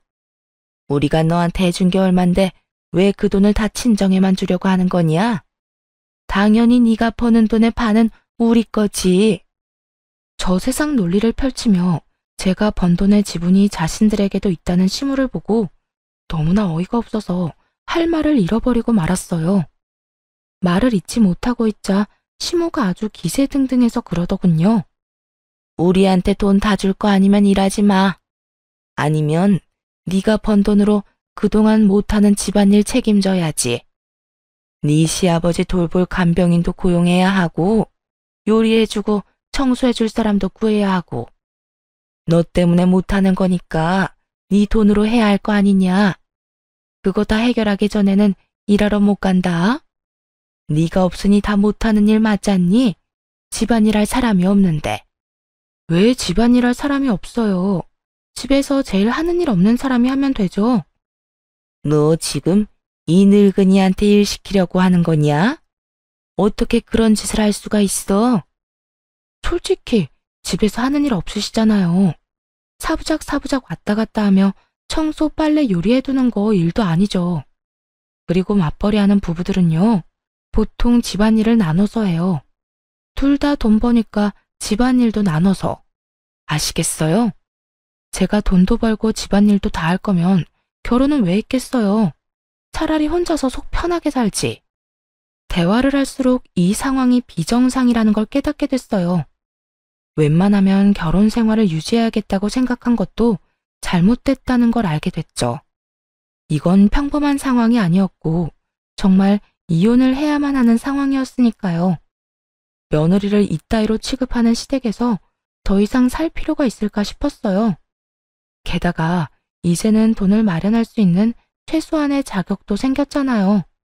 그걸 생각하니 없던 용기도 막 솟더라고요. 말을 한마디도 안 지는구나. 너 못 나간다. 밖으로 못 나가. 강경한 제 모습에 시모는 문고리를 잡고 못 나가도록 막아버리더군요. 이에 지지 않고 시모의 손가락을 하나하나 떼어가며 말했어요. 내가 왜 이딴 취급받으면서 당신들하고 살아야 하는 건지 모르겠어. 우리 이혼하자. 나 당신이랑 그리고 당신의 가족이랑 더는 못 살 것 같아. 여보, 무슨 소리야. 이혼은 무슨 이혼? 우리가 왜 이혼을 해? 이제 일 좀 시작한다고 막 들떠서 그렇지? 그거 한때야. 나중에 거품이라는 걸 알게 될 거라고. 거품이든 뭐든 난 더는 이렇게 못 살아. 5년 동안 이 집에서 식모살이 하며 산 것도 진짜 대단하다고 생각하거든? 그러니까 제발 이혼 좀 해줘. 나 이런 데서 시달리다 죽기 싫으니까. 그렇게 소리를 빽 지르고 친정으로 와버렸어요. 짐들을 다 놔두고 왔지만 나중에 몰래 가서 가져올 생각이었고요. 시댁에서 나와 가장 먼저 한 일은 변호사를 만나는 일이었어요. 그리고 바로 이혼 소송을 접수했죠. 그날 저녁 시모에게서 전화가 계속해서 오더군요. 전화를 안 받으니 그 다음에는 문자까지 왔어요. 이혼은 무슨 이혼이냐. 내 눈에 흙이 들어가도 이혼은 안 된다. 너는 죽어도 이 집 귀신이다 등등. 이런 무시무시한 문자를 많이도 보내더군요. 참 웃겼어요. 묵묵히 일만 하던 식모가 이제 자기 살 길 찾아 떠나려니 이렇게 앞길 막으려는 사람이 많은가 보다 싶었죠. 시간이 흐르고 남편과의 이혼, 그리고 새로운 직장에 적응하기 등 그런 것들로 하루하루가 굉장히 버겁고 힘든 상황이 되었어요. 솔직히 다른 거에 신경 쓰고 싶은 생각도 없었죠. 그런데 하루는 웬 여자가 저를 찾아온 거 있죠. 처음에는 집 보러 온 고객인가 싶었는데 저를 콕 집어 잠깐 밖에서 보자더군요. 누구냐고 물었더니 남편 이름을 대며 할 이야기가 있다고 하는 거예요. 그 여자가 꺼낸 이야기는 충격적이었죠. 나요. 그 사람 애인이에요. 그런데 그 사람이 당신 때문인지 나하고 결혼을 빨리 안 해주더라고요. 이혼을 한다고 했는데 어떻게 됐는지 이야기도 안 해주고. 그래서 그 사람 등 떠밀어 주려고 당신 만나러 온 거예요. 우리를 위해서 빨리 이혼해주면 안 될까요? 뜬금없이 등장해서는 정말 기세등등한 상간녀였어요. 저는 남편에게 상간녀가 있는 줄도 몰랐거든요. 이혼을 결정하고 나서는 신경 쓸 겨를도 없었으니까요. 그 전에는 시험 공부 때문에 바빠서 눈치도 못 챘고요. 솔직히 처음에는 화가 엄청 났거든요. 아픈 장인에게 줄 병원비는 없으면서 여자한테 쓸 돈은 많나 하는 생각 때문에요. 이혼을 결심하기 전이었다면 계속해서 화나고 열받았을 텐데 남편 측이 이혼을 안 해주고 있는 이 상황에서는 무척이나 환영할 만한 등장이었죠. 솔직하게 말해서 제 입장에서는 막을 이유가 전혀 없잖아요. 나 대신 그 지옥불에 스스로 들어가겠다는 용감한 여인을 말이에요. 누가 봐도 제가 그 사람이랑 더 잘 어울려요. 그리고 그 사람이 저한테 쓴 돈도 어마어마하고요. 저는 사랑하지 않으면 그렇게 못한다고 생각하거든요. 남편의 어디가 좋아서 결혼하려고 하시는 건지 물어봐도 되나요? 우선은 돈을 잘 벌잖아요. 그리고 저한테 잘 쓰기도 하고. 무엇보다 잘해주니까 여자로서 마음이 혹할 수밖에 없죠. 그거면 끝 아닌가? 듣자 하니 와이프한테는 돈도 잘 안 쓰고 잘해주지도 않는다고 하던데. 솔직히 그러니까 지금 그런 꼴로 다니시는 거겠죠. 저는 그 사람이 명품 가방도 선물해주거든요. 상간녀가 들고 있는 가방은 정말 몇백만 원짜리 명품 가방이었어요. 그걸 보고도 화가 나기는커녕 도리어 차분해졌죠. 그래, 이 사람한테 모든 걸 넘기자. 사실 그 생각만 들었거든요. 좋네요. 그럼 그쪽이 그 사람 가지세요. 저는 딱히 이제 필요 없거든요. 저한테는 돈 쓰기 싫어하는데 당신한테는 잘만 쓴다니 다행이네요. 그런데 대신 이거 하나는 알아둬요. 난 당신한테도 위자료 받을 거예요. 상간녀 위자료 청구 소송 알죠? 그 사람이 유부남인 거 알고 당신이 먼저 찾아와서 이혼해달라고 말했으니까요. 나는 이제 더 이상 그 사람하고의 관계에서 손해보는 짓은 안 하고 싶거든요. 뭐, 맘대로 해요. 어차피 그 위자료도 그 사람이 내줄 거니까. 난 이렇게 해도 저렇게 해도 상관없어요. 자신만만한 상간녀 모습을 보며 너무 웃겼죠. 자기가 가려는 길이 가시밭길인 걸 알고 있는 걸까요? 아니, 알았다면 찾아와서 이런 좋은 제안을 하진 않았겠죠. 서로 헤어지기 전에 마지막으로 물었어요. 그거 말고 저한테 할 말 있어요? 그 사람 월급이 얼마 정도인지 알아요? 그건 왜요? 당신한테는 돈 많이 쓴다면서요. 그럼 많이 벌겠지. 나한테 한 달에 100만 원씩 꼬박꼬박 주긴 했거든요. 그런데 월급이 얼만지는 절대 이야기를 안 해주더라고요. 그러니까 궁금하잖아요. 얼마나 벌길래 내 연녀한테 그만큼이나 돈을 주나 싶고. 설레발치며 김칫국 마시는 상간녀를 보고 속으로 남편에게 욕을 한바탕 했어요. 남편이 자기 월급은 300만 원밖에 안 된다고 했었거든요. 시댁에서 쓰는 돈의 규모를 보면 실제로도 딱 300만 원 정도 쓰고 있었고요. 그런데 알고 보니 실제 월급이 400만 원인 거잖아요. 저와 시모에게까지 월급을 줄여서 이야기한 거더군요. 솔직히 화내고 싶었지만 이제 앞으로는 볼 일 없는 인간이니 그냥 혼자서만 알고 있으려 했어요. 화나는 것과 별개로 상간녀와의 만남은 매우 유익한 시간이었어요. 그때 나눈 대화 덕분에 수월하게 이혼할 수 있었거든요. 배우자의 유책 사유를 밝히는 게 제 상황에서는 좀 애매했거든요. 법적으로 따지니 괴롭힘의 증거가 부족해서 좀 걱정스러웠는데 이렇게 떡하니 외도한다는 사실을 알려주는 사람이 나타나서 다행이었죠. 당연히 저한테 더 좋은 쪽으로 판결이 났고요. 결국 위자료의 재산 분할까지 살뜰하게 챙길 수 있는 건 다 챙겨서 이혼했어요. 그리고 상간녀 소송까지 진행해서 그 위자료도 빠짐없이 청구했죠. 상간녀의 존재가 드러난 뒤에 남편놈이 시댁에 이야기를 했을 거라고 생각했어요. 불륜 때문에 남편놈이 이 이혼 소송에 저 지고 들어간 거니까요. 이에 대해 설명을 하려면 당연히 다 밝혔을 거라 생각했는데 시모에게 이야기조차 안 했더군요. 그리고 시댁에 상간녀가 들어갔다는 이야기도 없었고요. 그 사실을 어떻게 알았냐고요? 이혼 판결이 난 날 시댁집에 제 물건을 가지러 잠깐 들렀거든요. 솔직히 가져올 짐이 많지는 않았지만 버리기 아까운 물건들이 몇 개 있어서요. 그렇게 시댁에 들어갔더니 시모가 씩씩거리며 집안을 청소하고 있더군요. 그러고는 저를 보더니 폭발한 듯 화를 냈어요. 너 여기가 어디라고 와? 이혼했으면 얼굴도 들이밀지 말아야지. 내가 지금 너 대신 집안일 하느라 죽어나는 거 안 보이니?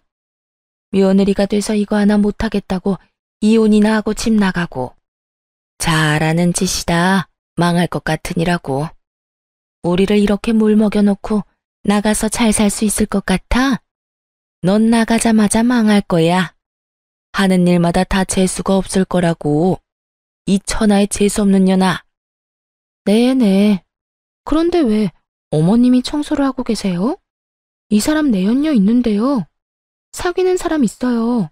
몰래 바람 피운 여자. 그 여자가 이 집에 그렇게 들어오고 싶어 하던데 왜 안 왔나 모르겠네요. 그 여자한테 시키면 되잖아요. 뭐? 그런 여자가 있어? 너 왜 숨겼어? 그런 여자가 있으면 당장 데려와야지. 봐라.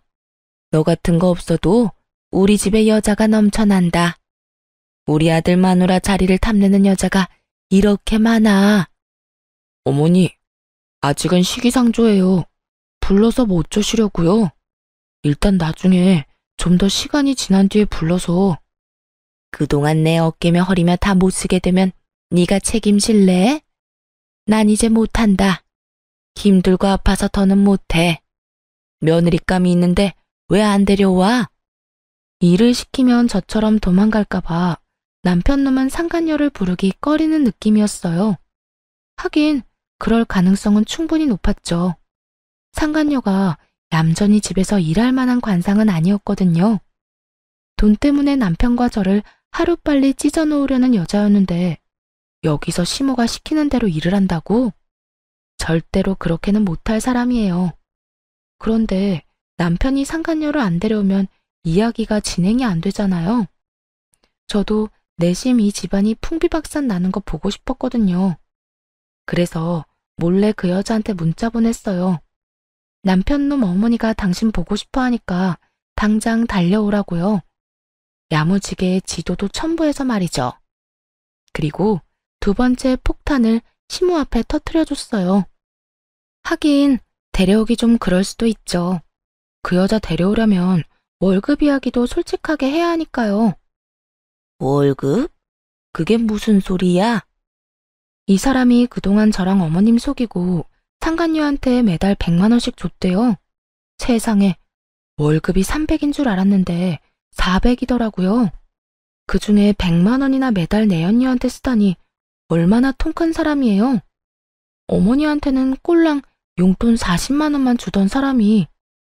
제 말에 정신이 획가닥 돌았는지 시모의 눈이 뒤집어지더군요. 이 미친놈이 여자한테 100만 원씩 줬다고? 야, 네가 진짜로 미쳤구나. 어떻게 집도 아니고 밖에다가 그렇게 돈을 뿌리고 다녀? 그래놓고 여태 돈 없다고 용돈을 40만 원만 줬어? 이 천하의 나쁜 놈 같으니라고. 너 엄마는 줄 돈 없다고 속이고 바람 피우는 년한테 돈 다 몰아준 거야? 시모도 화가 날 만하죠. 우리 아버지 아프다고 병원비 좀 달라 했을 때 돈 없다고 안 주던 놈이 원래는 100만 원이나 더 벌고 있었다는 걸 알았을 때 저처럼요. 저 대신 열심히 화내며 남편놈 등짝을 두드리는 시모를 보고 묘한 희열을 느꼈어요. 그리고 옆에서 짐이나 부지런히 챙겼죠. 두 사람이 싸우거나 말거나 저하고는 이제 상관없잖아요. 구경하는 건 너무 재밌었지만 굳이 끼고 싶지는 않으니까요. 그런데 도중에 벨이 울리더군요. 혹시라도 남편놈이 돌려보낼까봐 손수 문을 열어줬어요. 상간녀가 등장하자 남편놈 얼굴이 부들부들 떨리기 시작하더군요. 너 여기 왜 왔어? 내가 때 되면 부른다고 했잖아. 상간녀에게 한 소리 하려는 남편놈을 맞고 상간녀에게 웃으며 말했어요. 어머, 잘 오셨어요. 저도 이제 막 짐 다 싸서 나가는 길이거든요. 앞으로 여기서 먹고 자고 함께 지내며 시부모님 수발 들고 식모살이 하시면 돼요. 저를 대신해서 말이죠. 그럼 당신 원하는 대로 해줬으니까 저는 이만 갈게요. 남편놈은 차마 고개를 들지 못하고 푹 숙여버렸고 시모는 잘한다는 듯이 흐뭇해하며 제가 하는 말을 듣고 있었죠. 상간녀는 당황스러운 표정으로 저와 남편을 번갈아가며 쳐다볼 뿐이었어요. 어리둥절해하는 그 여자를 놔두고 얼른 짐을 챙겨 잽싸게 집으로 돌아와 버렸네요. 남편놈을 어렵게 반품했는데 다시 반송되기라도 하면 큰일이잖아요. 그 뒤에 들려온 소문의 내용이야 뻔했죠. 전 시모의 강력한 요구로 상간녀가 전 남편과 혼인신고를 했다더군요. 그리고 혼인신고를 하자마자 집에 들어오라고 했나 봐요. 상간녀가 들어올 생각을 안 하니 전 시모가 시댁에 들어와야 인정하겠다고 했고요. 결국 전 남편과 전 시모의 요구에 상간녀는 시댁에 입성하게 됐죠. 사람이 같이 생활하다 보면 알잖아요. 그 집에 시부모님만 살았는지 아니면 저희 부부가 내내 같이 살았는지요. 분가하지 않고 지내야 한다는 사실에 상간녀가 제대로 놀랐나 봐요. 자기는 사기당한 거라고 전 남편에게 책임지라고 당장 분가하자고 난리를 쳤대요. 전 시모는 시모대로 집안일도 제대로 안 하는 며느리만 보면 떽떽거리다가 결국 지쳤는지 며느리 모시고는 못 산다며 아들을 들들 볶아댔다고 하더라고요. 그런데 더 웃긴 건 전 시모와 상간녀가 도권 때문에 싸운 게 아니었다는 거예요. 사기 결혼 당했다고 생각한 상간녀는 돈이라도 왕창 뜯을 생각을 한 건지 결혼 후에도 전 남편에게 매달 100만 원씩 달라고 했대요. 전 남편 놈은 잡은 물고기한테는 밥 안 주는 것처럼 돈을 안 줬고요. 저한테 했던 말을 상간녀한테도 똑같이 했다고 들은 것 같아요. 집에만 있으면서 돈 쓸 데가 어디 있냐고요. 그런데 두 사람의 대화를 듣고 있던 전 시모가 뭐라고 했다는 줄 아세요? 살림 안 하는 며느리 대신 자기한테 그 돈 내놓으라며 아들 붙잡고 호소했다네요. 그러자 상간녀가 전 시모 머리채 붙잡고 늙은 노친네 운운하며 먼저 싸움을 걸었고 결국 전 시모도 상간녀의 머리를 쥐어잡으며 서로 피 터지게 싸웠다고 하더군요. 이게 다 상간녀 입에서 나온 이야기예요. 친구들, 지인들 할 것 없이 모든 사람에게 다 말하고 다니는 바람에 전 남편과 전 시모의 평판은 완전히 바닥을 쳤죠. 그 뒤로 조용하더니 어느 날 지인으로부터 전 시모의 근황을 들을 수 있었어요. 글쎄, 전 시모가 상간녀와 드자비를 한 뒤로 화병이 나서 드러누웠대요. 친정엄마에게서 그 이야기를 듣는데 얼마나 웃기던지 한참 배꼽 빠지게 웃었네요. 저는 이혼 후에 친정으로 들어갔어요. 아버지 병간호를 하며 틈틈이 일도 했죠. 그러나 이혼한 지 얼마 안 돼서 아버지는 돌아가셨어요. 그래도 병원에서 말했던 1년보다는 더 오래 사셨네요. 이혼을 하고 혼자 된 저를 많이 안타까워하셨지만 그 어느 때보다도 생기 있게 일하는 모습을 보시고는 마음 놓고 가셨답니다. 아버지가 돌아가신 뒤에는 유산을 조금 나눠받았어요. 거기에 재산 분할로 받은 돈과 위자료 그리고 상간녀 소송으로 받은 돈까지 합해서 저만의 작은 공인중개사 사무소를 개업했어요. 몇 년 만에 정신없이 일하니 그게 너무너무 재밌더라고요.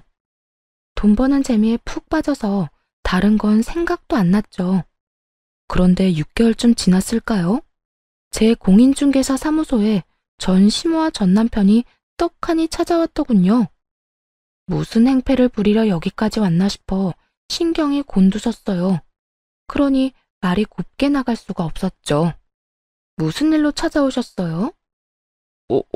여보. 전 남편 놈이 어이없게도 저를 여보라고 부르더군요. 상간녀랑 혼인신고했다는 사실을 다 알고 있는데도 말이죠. 죄송하지만 저한테는 남편이 없는데요. 얼마 전에 이혼했거든요. 미안해. 길게 할 말이 있는데 시간 괜찮아? 예약 손님 곧 오실 거니까 짧게 이야기해주세요, 짧게. 갑자기 분위기를 잡으려는 전 남편의 말을 끊으며 최대한 짧게 말하라고 했어요. 길게 말하고 싶은 마음도 없었지만 일터에서 언성 높이고 싸우고 싶진 않았거든요. 그러는 순간 새 가게에 때가 묻은 기분이 들 것 같아서요. 저기, 제발 우리 집으로 다시 돌아와주면 안 될까? 당신이 하는 거 뭐든지 다 허락해주고 일하는 것도 막지 않을게. 그냥 집에 다시 돌아오기만 하면 돼. 정말 다른 건 바라는 거 하나도 없어. 당신 하자는 대로 다 할 수 있어. 아니, 갑자기 찾아와서 무슨 헛소리야? 여보세요. 우리 6개월 전에 이혼했어요. 아직 이혼 서류에 잉크도 다 안 말랐는데 갑자기 도대체 이게 무슨 짓이야. 혼자 잘 살고 있는 사람한테 갑자기 찾아와서. 당신이 없으니까 집이 잘 안 돌아가. 우리 집 지금 완전 엉망이야. 당신이 있었을 때가 제일 완벽했던 것 같아. 너무 어이가 없었어요. 저 하나 없다고 그 집이 안 돌아갈 리가 있나요? 그저 돈 쓰기 싫으니까 일이 다 막힌 거겠죠. 그 집에는 지금 공짜로 일해줄 사람이 없었나 봐요. 식모가 필요하면 돈을 주고 식모를 고용해. 왜 잘 사는 사람한테 와서 이딴 헛소리를 하는데? 난 당신하고 이렇게 노닥거릴 시간도 없는 사람이야. 아니면 당신 상간녀한테 시키든가. 혼인신고한 거 아니었어? 그 여자가 당신이랑 결혼한다고 하던데? 당신하고 살고 싶어서 나 찾아와서 이혼해달라고 한 그 여자한테 부탁하면 되지. 무상으로 집안일하고 시부 병수발 들어달라고. 그런데 대답한 건 전 남편이 아니었어요. 바로 전 시모였죠. 가만히 옆에서 듣고 있다가 상간녀 이야기가 나오자마자 버럭하더군요. 그 썩을년 이야기 꺼내지도 마라. 그녀는 우리 집 돈 보고 들어온 거야. 분가해달라고 그 난리를 치는 통에 돈 모아서 분가해주겠다고 약속했는데 그 잠깐을 못 참고 도망갔지 뭐냐. 그런데 이 망할 년이 그냥 나간 것도 아니야. 내가 우리 윗대 어르신들한테 물려받은 폐물을 싹 다 가지고 도망갔더라. 게다가 그 폐물 들어있던 함 위에 뭐라고 적어놨는지 알아? 위자료. 이렇게 적혀있는데 그거 보는 순간 눈앞이 어찌나 노래지던지.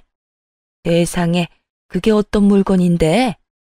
그날 졸도할 뻔한 걸 생각하면 지금도 정신이 아찔할 정도야. 팸을 훔쳐가면서 위자료라니 너무 웃겼어요. 제 생각에 왠지 그건 상간녀가 제게 보내준 위자료일 것 같았어요. 웬일인지 전 남편 이름이 아닌 상간녀 이름으로 보냈더라고요. 그 돈을 주고 나서 너무 아까웠던 모양이죠. 아니면 전 남편이 줄 거라고 생각했는데 안 줘서 냅다 그걸 들고 튄 걸 수도 있고요. 어머니는 왜 이 사람한테 그런 이야기를 해요? 창피했는지 전 남편이 제 눈치를 보며 그렇게 말하자 전 시모가 급발진하며 소리치더군요. 조강지 쳐버리고 잘 되는 놈 하나 못 봤어. 이게 다 바람 피운 네 탓이지. 아니, 아내가 이렇게 잘 될 줄 알았으면 이혼을 하지 말았어야지. 이혼할 건수조차 주지 말았어야지. 괜히 상간녀랑 바람 피운다고 헛짓거리하는 바람에 결국은 봐라. 재산 분할만 실컷 해주고 위자료까지 뜯겼지. 그것만이면 다행이게. 네가 어디서 되먹지도 못한 년 데려와서 이렇게 된 거 아니야? 일 잘하는 와이프 내보내고 미친년을 집안에 들였잖아. 네가 장인 병원비 30만 원만 안 아꼈어도 이럴 일 없었어. 으이그 등신 같은 놈. 저것도 자식이라고 내가 미역국은 왜 처먹었는지.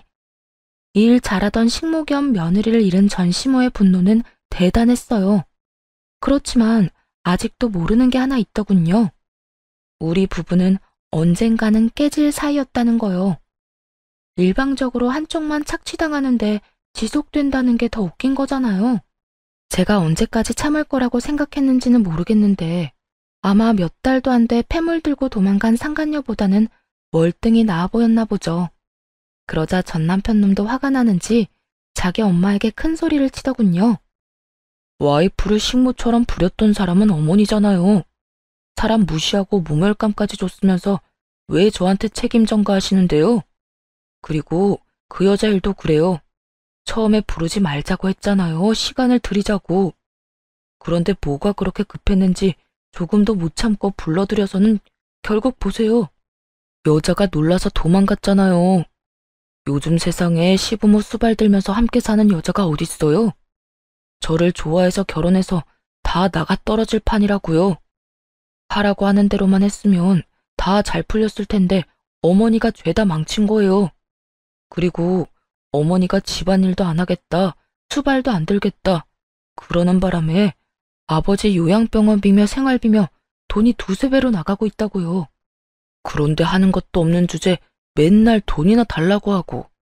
양심이라는 게 있긴 해요? 두 사람이 싸우는 걸 듣는데 제 머리가 다 어질어질하더군요. 그래서 둘의 목소리가 더 커지기 전에 끼어들었어요. 남의 사업장에서 이러지 마시고 싸우시려면 밖에 나가서 싸우세요. 그리고 나간 김에 좀 꺼져 주시고요. 남 탓은 대체 왜 하시는 거예요? 둘 다 똑같이 잘못한 건 사실이잖아요. 당신은 우선 바람을 피우면 안 됐고 우리 아버지 아플 때 조금이라도 돈을 썼다면 내가 이혼할 생각도 안 했겠지. 그리고 어머님도 마찬가지예요. 사람을 식모처럼 굴리더니 이제야 군말 없이 일해주던 며느리가 그리워졌나 본데 이미 버스 떠나도 한참 전에 떠났어요. 저는 사과받고 싶은 생각도 없고 그 지옥에 다시 돌아갈 생각은 추호도 없어요. 그러니까 그쪽 집안 문제들은 당신들이 알아서 하고 저하고 연결 짓지 마세요. 저요, 지금 이렇게 두 분하고 아무런 관련 없이 사는 것만으로도 행복하거든요. 여보, 나 아무렇게나 하는 말 아니야. 당신이랑 진짜 다시 잘해보고 싶어서 찾아온 거야. 어머니도 나랑 같은 마음이고. 우리 두 사람 다 당신한테 잘못한 거 잘 알아. 그러니까 이렇게 사과하고 용서받고자 하는 거야. 그래, 얘. 너만한 며느리도 없더라. 내가 그간 너무 몰라봤어. 돌아오면 진짜 뭐든 다 해주마, 응? 돌아갈 생각 조금도 없다고 말했잖아요. 영업방해로 신고하기 전에 당장 꺼지세요. 그리고 앞으로 집 팔 때나 집 살 때 제외하고는 여기 들르지 마시고요. 뭐 그럴 때도 웬만하면 다른 업장 이용해줬으면 좋겠네요. 그럼 안녕히 가세요. 다시 볼 일 없길 바랍니다. 그렇게 말하며 밀어냈더니 결국은 찍소리도 못하고 나가버리더군요. 그 인간들 하는 짓 보니 웃기지도 않았어요. 있을 때는 소중한 줄도 모르고 막대하다가 결국 다른 사람한테 뒤통수 얻어맞고 뒤늦게 찾아와 용서를 구하는 꼴이라니 다시 저를 찾은 것도 순수한 의도는 아니었을 거예요. 혼자서 나름대로 돈도 잘 벌고 있는 것 같고 잘 구슬리면 예전처럼 일해줄 거라는 그릇된 믿음이 있었기에 온 거였겠죠. 하지만 이제는 예전의 제가 아니잖아요. 그때는 아무것도 모르고 하라는 대로 했지만 지금은 전혀 다르거든요. 저도 제 가치를 알고 제 인생을 위해 당당하게 주장하는 사람이 되었으니까요. 저를 찾아왔다 간 후에도 전 시모와 전 남편이 제정신 못 차리고 또 싸워서 동네 주민들 민원으로 경찰까지 출동했다고 하더군요. 죽이 척척 잘 맞던 모자가 결국에는 앙숙이 되어버렸으니 조만간 그들이 살던 집이 매물로 나올 것 같다는 생각이 들었어요. 얼굴만 마주쳐도 싸울 텐데 계속 한 집에서 같이 살 수는 없을 테니까요. 이렇게 해서 그들과의 인연은 끝이 났네요.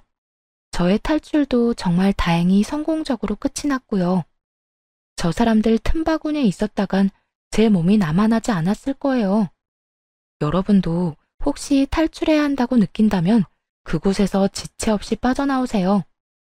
당시에 힘들기는 했지만 지금은 행복해서 웃고 있으니까요. 제 사연글 재미있게 읽어주셨으면 좋겠네요. 모두 오늘 하루도 즐겁고 행복하게 보내세요.